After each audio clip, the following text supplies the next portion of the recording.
En général, quand on parle d'isekai, on a tout de suite en tête un héros lambda de type sans histoire et à l'allure plutôt faiblarde, qui, du jour au lendemain, va être invoqué dans un nouveau monde et va devenir le mec le plus puissant de ce nouvel univers, alors que dans son ancienne vie, il n'était rien d'autre qu'une victime. Nous sommes en présence d'une victime. Et étant moi-même un individu de type faible dans la vie, c'est la raison du pourquoi j'aime tant les isekai. Ah bah ça me permet de rêver. Mais imaginez 2 secondes si pour une fois, on inversait le processus. Imaginez un héros qui serait né dans les années 200, qui aurait grandi parmi les guerres, les massacres, le sang et les luttes incessantes pour sa survie, vivant une vie semée d'embûches qu'il serait parvenu à surmonter, se créant ainsi la renommée qu'il mériterait, celle d'une légende.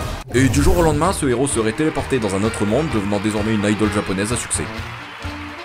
Déroutant comme transition, n'est-ce pas? Eh bien c'est pourtant ce que nous propose l'anime d'aujourd'hui. Alors ouais, je sais, passer d'une vie similaire à celle de Oda Nobunaga à une vie similaire à celle de Lori, ça fait pas franchement rêver, on va pas se mentir. Et pourtant, détrompez-vous, Parepé Kome est loin d'être un anime sans saveur. L'anime arrive, malgré son scénario très ambitieux, à captiver les spectateurs au moyen d'une histoire riche, de personnages sensationnels et de thématiques extrêmement touchantes. Si vous faites partie de ces gens qui jugent l'anime comme n'étant pas pour eux à cause de son allure niaise et de ses genres peu attrayants, alors laissez-moi vous dire que vous feriez une grave erreur de ne pas l'essayer. Sachez que ce n'est pas parce que nous avons une apparence peu attrayante que nous ne sommes pas des bons crus. Cette déclaration était en fait un sous-entendu pour parler de cette phase de paix. L'histoire de Parepé Kome va nous raconter celle de Zhou Liang, aussi connu sous le nom de Kongming. Un très célèbre stratège chinois connu pour toujours parvenir à mener ses hommes à la victoire lors des différentes guerres qui survinrent durant la période des 3 royaumes de Chine. Malheureusement, après avoir lutté toute sa vie pour parvenir à survivre, il finira par mourir d'une maladie. Si ça c'est pas la poisse. Mais avant de mourir, Kongming a souhaité que sa prochaine vie soit la plus pacifiste possible, lui permettant ainsi de profiter de sa vie sans avoir à se battre sans répit pour sa survie. C'est alors que lorsque son dernier souffle survint, Kongming se réveilla dans un monde complètement différent de celui qu'il avait connu, le Japon des temps modernes. En explorant ce nouveau monde, il entendra une jeune fille chanter et tombera instantanément sous le charme de la voix de la chanteuse en question. Cette chanteuse est en fait Eiko Tsukimi, une jeune fille travaillant dans un bar qui rêve de toucher plus de monde avec sa musique et de devenir une véritable star. Kongming, voulant à tout prix venir en aide à la jeune fille, fera alors tout son possible pour l'emmener au sommet de la gloire. Bon, alors je peux comprendre qu'au premier abord, ça paraît un peu loufoque cette histoire. Un grand stratège militaire de l'époque féodale japonaise qui se retrouve du jour au lendemain manager d'une jeune fille qui rêve de devenir une idole, c'est comme si durant toute ma scolarité j'avais fait des études scientifiques pour au final finir par faire des vidéos sur internet. Alors ouais, comme je le disais dans l'intro, en général quand on parle d'isekai, on a tout de suite tendance à penser à des héros badass, des héros qui se mettront en danger pour sauver un peuple opprimé, etc. etc. Du coup, quand on voit qu'ici, le principal speech de l'anime se résume à faire connaître une jeune fille parce qu'elle chante bien, bah y a de quoi freiner un peu. Hein. Et pourtant, Parepé Kome est bien plus profond et ambitieux que ça. L'anime raconte une histoire à la fois comique, au travers d'un humour franchement efficace, touchant grâce à de nombreuses émotions notamment dues à son casting varié et très intense, mais aussi et surtout très satisfaisant au vu d'une direction artistique transcendante. D'ailleurs, je pense qu'avant toute chose, il est primordial que je vous parle de l'opening de l'anime. Je pense très honnêtement que même sans avoir vu l'anime, vous avez déjà entendu au moins une fois l'opening de Parepé Kome. L'opening a été une véritable révélation, à tel point que toute la toile s'est enflammée lorsqu'il a été diffusé pour la première fois. Et c'est d'ailleurs cet opening qui a contribué à convaincre de nombreuses personnes de tester l'anime. En même temps, je comprends, hein, l'opening de Parepé Kome, c'est l'argument numéro 1 pour convaincre une personne de s'y mettre. Bon, et puis soyons honnêtes 5 minutes, il faut avouer que l'opening de Parepé Kome est ultra transcendant. Dès qu'on l'entend, on a directement une joie de vivre qui s'empare de nous. Ah, je vous promets, ça marche à chaque fois. Que vous soyez en colère, que vous soyez triste, et même que vous soyez un chirurgien en train de pratiquer une importante opération. Oui, bon, peut-être pas dans cette situation finalement. Outre cet opening qui, disons-le, à lui seul suffit à faire comprendre que la qualité artistique sera au rendez-vous, il faut aussi stipuler que l'animation fut également une grande surprise. Enfin, pour ma part. Franchement, j'ai été assez bluffé de la direction artistique visuelle qu'a pris l'anime. On avait le droit à des décors franchement très jolis à voir, des éclairages extrêmement bien soignés, rendant ainsi hommage à la belle ville de Shibuya, mais aussi et surtout un souci du détail vraiment remarquable, notamment dans les expressions faciales des personnages. Chaque expression montrée lors de moments importants, comme par exemple les différentes représentations sur scène, sont reproduites de façon très réaliste, permettant aux spectateurs de comprendre exactement ce que ressent le personnage à l'instant T. Et franchement, c'est un détail non négligeable. Ah bah si. Pour finir sur l'aspect artistique, je tiens à préciser que la qualité sonore de l'anime n'est pas uniquement concentrée sur son opening. Loin de là. Durant tout l'anime, on aura le droit à différentes musiques franchement très agréables à écouter, et qui, comme pour l'opening, vous forceront à sortir votre plus beau déhanché, accompagné de votre séduisant sourire de crooner. Bon, par contre, évitez de regarder cet anime si vous êtes au travail, hein. Perso, j'ai eu des soucis.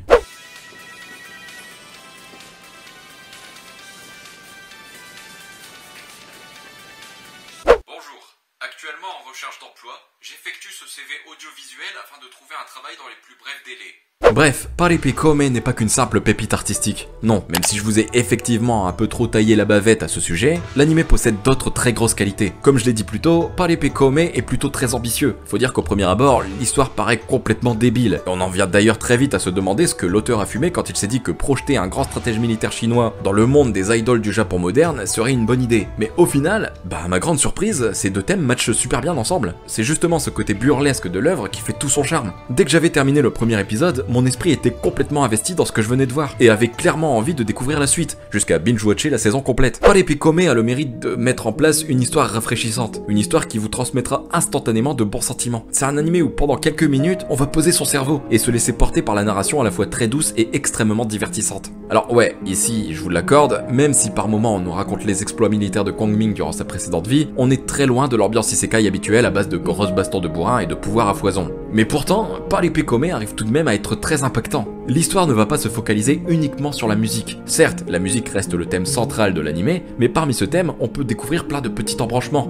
comme par exemple l'investissement quant à l'accomplissement de ses rêves, la lutte incessante pour devenir le ou la meilleure, mais également des thèmes plus sombres, tels que la solitude, l'anxiété, la dépression et même le suicide. Ah bah oui, sous ces airs d'anime comique, Pare Come cache de nombreuses noirceurs. Et du coup, c'est justement toutes ces petites péripéties qui fait que, en plus du thème principal, on s'investit encore plus dans l'œuvre, et qu'on arrive même à s'imprégner pleinement de l'histoire, au point d'en tirer parfois des leçons de vie personnelles. J'ai plus pris en maturité en 12 épisodes de Pare Come qu'en plus de 20 ans de vie.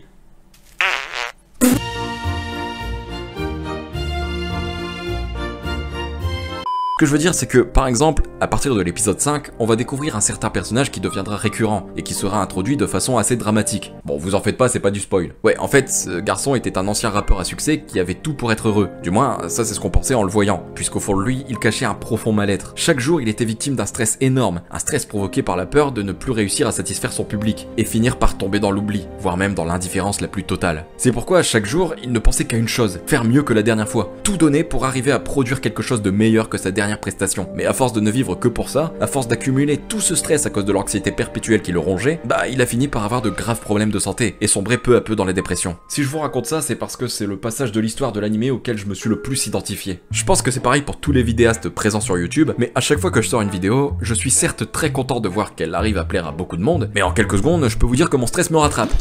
Et plus mes abonnés montent, et plus mon anxiété aussi. J'ai toujours envie de me surpasser et d'être meilleur de semaine en semaine. Quitte à ne penser qu'à ça et stresser 24 heures sur 24. Et je vous avoue que cette façon de penser, c'est pas franchement ouf niveau santé, hein.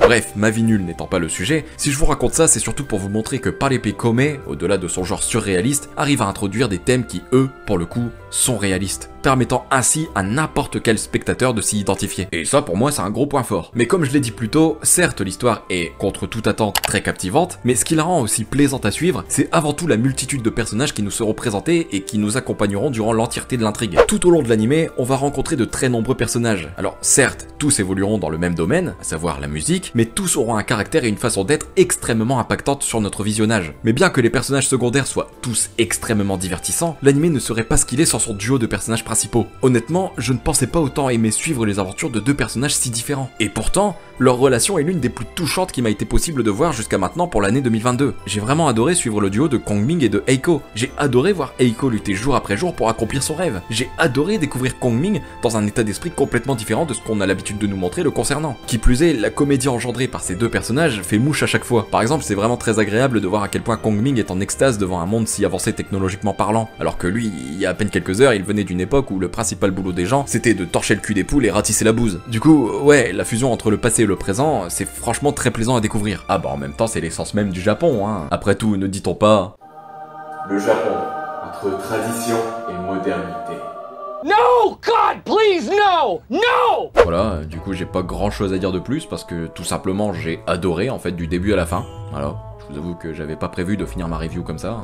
Du coup, qu'est-ce qu'on fait? Petite belote? Du coup, est-ce que l'anime pourrait avoir une saison 2? Bah la réponse c'est que j'en sais rien. Non, plus sérieusement, l'anime a été très apprécié, au point même de récolter une note plutôt très satisfaisante sur des sites comme MyAnimeList. Et pourtant, c'est pas facile un tel exploit, hein. Ah bah c'est du sauvage sur ce site, hein. Le problème c'est que la série étant sortie durant le printemps, une saison qui a marqué les esprits au vu de toutes les perles qui sont sorties à cette période, est très vite tombée dans l'ombre. Malgré tout, comme je le disais, de très nombreuses personnes se sont quand même essayées à Pare Come, et ont pratiquement tous été surprises de la qualité dont faisait preuve l'anime. C'est pourquoi, même si la popularité de l'anime n'est pas la plus élevée qui soit, il est tout de même possible que PA Works, le studio qui a travaillé sur l'anime, prenne compte de ce mini-succès, et que le studio finisse par accepter de produire une seconde saison, peut-être même cette fois en essayant de faire une meilleure publicité pour l'anime, et nous permettant ainsi de découvrir si, oui ou non, Eiko parviendra à atteindre son rêve. Malheureusement, de notre côté, c'est un autre problème puisque l'anime n'a pas été licencié en France, ce qui explique, hélas, sa faible popularité chez nous. Bref, pour conclure, Parepe Kome est, selon moi, un anime surprenant. Un anime qui, au premier abord, vous laisse perplexe face à une histoire qui paraît absurde, mais qui,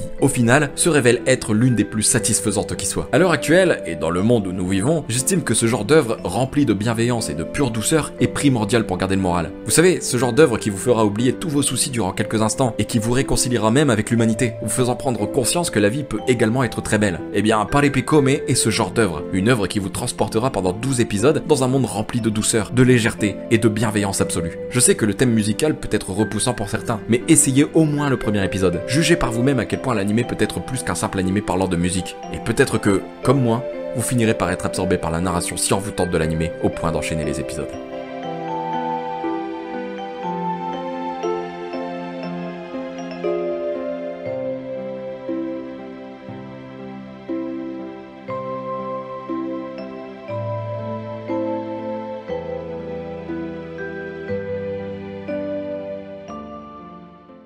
Voilà ce qui conclut cette vidéo, j'espère qu'elle vous aura plu et que j'aurai au moins pu vous donner envie de regarder l'anime. Si c'est le cas, n'oubliez pas de balancer comme d'habitude votre plus gros Kamehameha sur le pouce bleu et de vous abonner pour ne pas louper la prochaine vidéo. J'en profite pour vous dire qu'on est bientôt 20 000, honnêtement j'arrive toujours pas à y croire. Et franchement je vous le dirai jamais assez, mais merci. Et n'oubliez pas que vous êtes les meilleurs. Boum! Bah c'est pas mon outro ça. Sur ce, moi je vous laisse, je vous fais des bisous et je vous dis à plus dans une prochaine vidéo.